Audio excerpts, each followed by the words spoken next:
Awesome. Okay, video 2, solving tax and discount problems.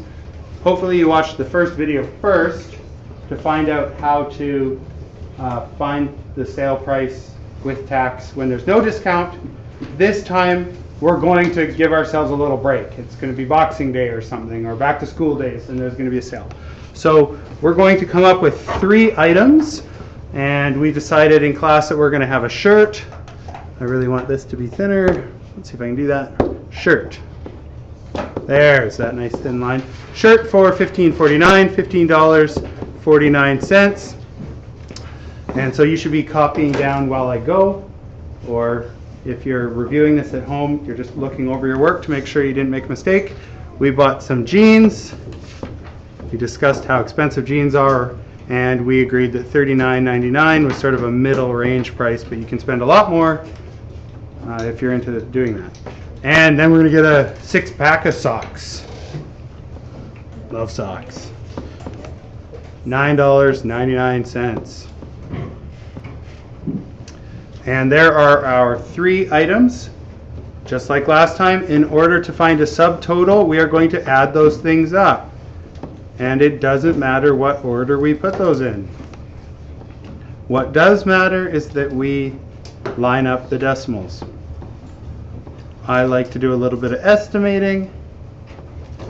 So I see there $15, $40, and $10. So I see $65.50 roughly. So if you're using a calculator to do this, that's fine. That's sort of more realistic. You just punch in on your calculator 15.49 plus 39.99 plus 9.99. You might have done it in your head and gone $40 plus $10 is $50 plus $15.49, we're at $65.50. Take away those 3 cents that we conveniently rounded off, or you're still practicing your addition. So you're still going 9 plus 9 plus 9 is 27. 9 and 9 is 18, plus those 2 makes 20, plus that 4 makes 24. Remembering to carry, which is something I'm trying to teach Ryder at home right now. That's really not easy when you're just learning this. 9 and 9 is 18, plus those 2 makes 20, plus 5, we're at 25. Class, let me know if I make a mistake. 2 and 1 and 3 make 6. 65.47, and when we're adding, we just bring that decimal straight down. Now, because we estimated back in the beginning, we expected an answer close to $65. So we're feeling pretty good about this. When we check our work, we go, okay, that's 3 cents less than $65.50. There's the cent missing there, there's a cent missing there, and there's a cent missing there. So we're confident that this answer's right. Good mathematicians check and recheck their work though. So if you wanted to check it again on a calculator or add it up again, it's really important that from this point forward we're moving ahead with the right answer, and that is $65.47 with the decimal right there, because when we add decimals we line them up and then we bring down the decimal. That is our subtotal. 65.47. Now we're going to pretend it's on sale today, and this is what is different in this video than the last video. We're going to imagine that, that it's going to be 25% off. So a quarter of that price we're not going to pay. There's 2 different ways to do this.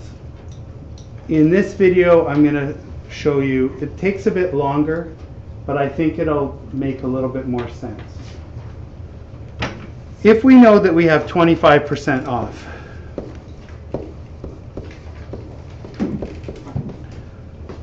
we want to know what 25% of 65.47 is, because that's the amount that we're going to subtract. We're going to take that much off.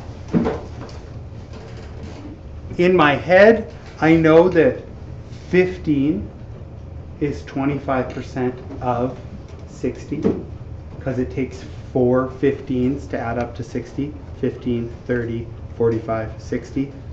So I know in my head, if I'm shopping, that I'm going to save $15 or $16 off this price. But we're trying to be a little bit more precise, so I'm going to show you how to figure out down to the decimal how much we're going to save, and then we'll add the tax. So 25% off. That means 25 of every 100 is going to be removed. Or 25 out of 100, which is 25 hundredths, which is a decimal, is equal to 0.25. That's how much of the whole price we are not going to have to pay. So remember, I've said in class that the word of, we can substitute the multiplication, that operation, multiplication, when you hear of. Remember, what's 2 groups of 5? Well, 2 times 5. So in this case, we're going to take our price, or subtotal here, and we're going to multiply that by 0.25. I'm going to have to make this page a bit bigger to do that. So 65.47, we're going to times that by 0.25. I've already estimated. I'm hoping I get an answer around 16 something. But now if you're using your calculator, you type in 65.47 times 0.25. If you're doing this on a calculator, if you put in 0.25 times 65.47, the order doesn't really matter. But if you're doing this on paper, we typically put the larger number on the top and the smaller number on the bottom, because that allows us to do this long multiplication. Okay, so if you're practicing at home, you can pause the video right now and see if this works, see if you can figure it out, and then press play to see how we solve it. All right, so time to solve. 5 sevens, 5 times 7, or 7 5 times, or 5 7 times. It's going to give us 35. Oh, I went back to the fat writing. I don't know what happened there. My smartboard's giving me a hard time. Oh well. 5 times 7 is 35, so we put the 3 up here. 5 times 4 is 20, and we add that 3, so we get to 23. 5 times 5 is 25, plus those 2 that we carried forward gives us 27. 5 sixes, or 6 5 times, is 30, plus those 2 gives us 32. And when you get to the end, you just write the number in there. I sometimes forget to remind students of that. Now we're done doing all the 5. So Mrs. Johnson teaches her class that, let me just go back to a thinner one here. Let's try that one. She asks her class to check that off that you've done it. So you've done all the 5s. In the last example, when we were finding out PST and GST, these were just zeros. So we were done. But now there's actually a number there. So we have to now do the next row of multiplication. So now we have to deal with this 2. And students sometimes forget to put this 0 in here. Okay, so it's really important that you remember that. When I was a kid, they taught us to put an X in there. I don't know why, but it's a placeholder to show that you understand that you're moving over a digit. You're moving a digit to the left, and powers of 10, we know it's 10 times greater. So we put in that 0. Now 2 times 7 is 14. Sometimes also, before I go, these sometimes get in the way, this 2 and this 2 and this 3. So if you want to, before you go to the next place value over, you can cross those out or erase them. That way you don't accidentally add them too. So 2 times 7 is 14. We're going to put the 1 up here. 2 times 4 is 8, plus that 1 gives us 9. 2 times 5 is 10. So we put down the 0 and carry that 1. And 2 times 6 is 12, plus the 1 is 13.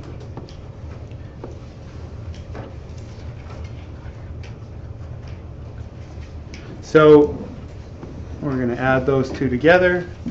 5 and 0 makes 5. 3 and 4 makes 7. 9 and 7 is 16. Carry that one over.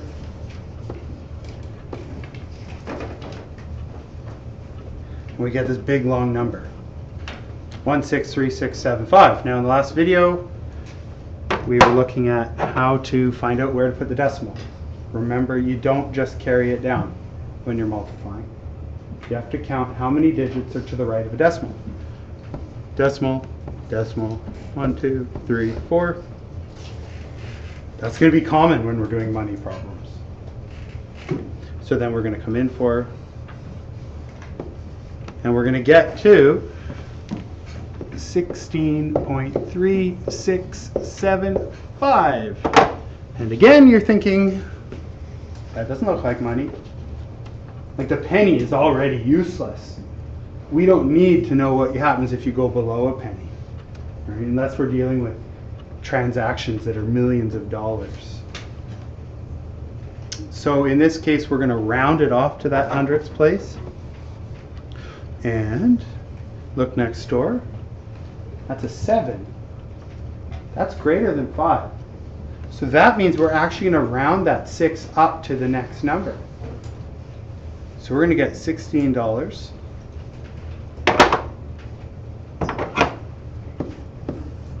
and 37 cents. What does that number represent? That number right there is 25% of 65.47. So that's how much money we are not paying. If it was some kind of crazy sale and it was 75% off, that would mean you were only paying 25% of the item, and that's what you would buy. You might buy that even if you don't need it. You'd think, well, it's a great deal. I'm taking this home. But in this case, 1637 represents 25% of the item, and that's how much we are not paying. So on our discount, like we have to subtract that away from our total. So the discount, we could write it on here. Let's see if I can remember it for long enough. 1637. So we might go, let's see if I can get that nice skinny one here. Minus 1637.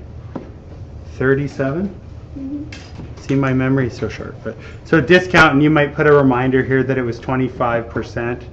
Just so that, and on a receipt, if you look at a receipt at the store, it'll do that. Jada, question? Do you want us to write the dollar signs on all the numbers? Or no? If you have room, I sort of don't, but if you have room, you can. It's the dollar sign really needs to be there on your answer, okay, especially if you're giving a sentence answer. So 65.47 less our discount, which is 1637. And we probably don't want to do any of the work over here. We're trying to be all clean and neat and show our work like an organized mathematician. So what we're going to do is we're going to try and remember that, and we're going to take that somewhere else and do the work down below. Let's see, we could go to a new page. I've sort of run out of space here, but the instructions are still here. So I'm going to just find a nice clean space. Let's see, I can probably move this out of the way. Good. And I'm going to put my work in here. Great. There it is. And there we go. Okay, so we have our 65.47 or $65.47 less or minus $16.37. We are going to do subtraction now. So because we're doing subtraction, it's important to line up our decimals again.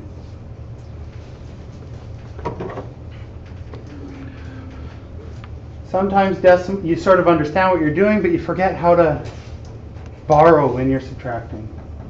If you're still having trouble subtracting, lunchtime! If you're still having trouble subtracting, use a calculator to make sure it works. So I'm going to let you guys go to lunch. I'm going to finish this video, and then we can watch it later. Okay?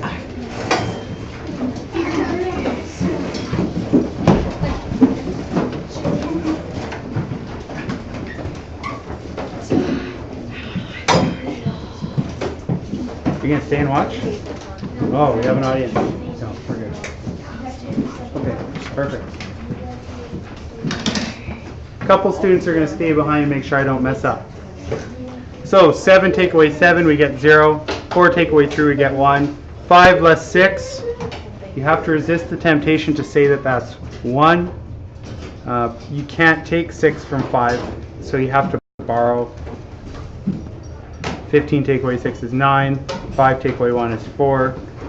We get 49.10. Right, Dax? Yep. Good. We're going to bring down that decimal straight down. Good job today. See you tomorrow. 49.10 is how much we've got now. That is our sale price.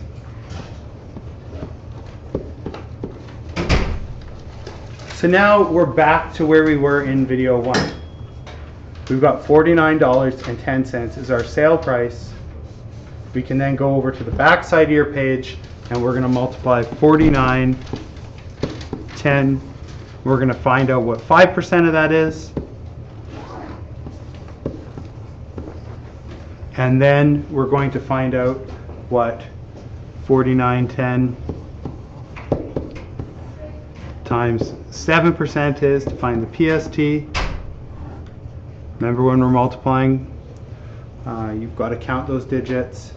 So go ahead, if you're finishing this at home, you can see, either use your calculator or first give it a try doing multiplication, then check your answers, and we'll see if you get it right.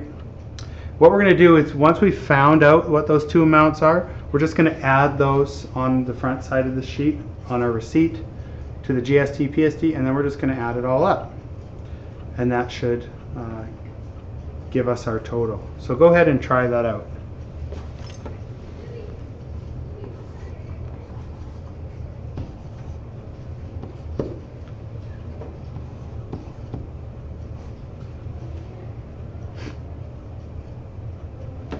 Counting our decimals up, we get 2.455. Hopefully that's what you got. I don't think I made a mistake.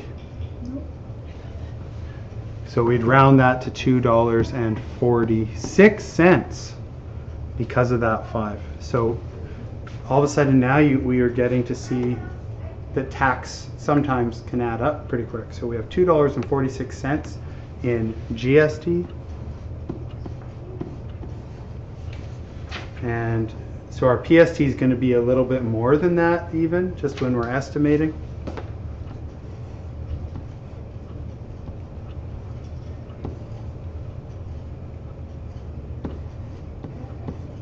Bring in the decimal 4 times. I get $3.43 with that 7 there. So if I get 3.4370 and I'm rounding to here, I'm going to have to round that up because that next number is a 7. So I get $3.44. Add that to my receipt.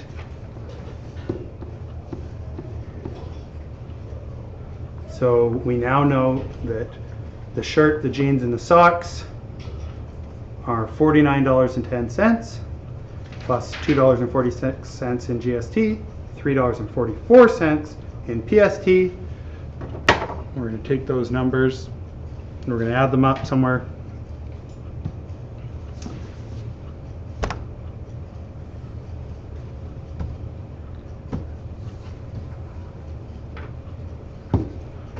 And see if we get a reasonable answer.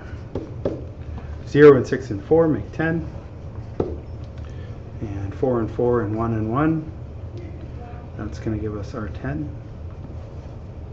Now you can see here, I haven't done a very good job of lining up my decimals, so I got to be careful. 1 and 9 and 2 and 3, that's going to give us 15. And 4 and 1 makes 5. What are the odds that we get $55 even? And that looks right, $55. You would think that we had set that up, it's not very often that you do shop and end up getting things adding up to whole dollars.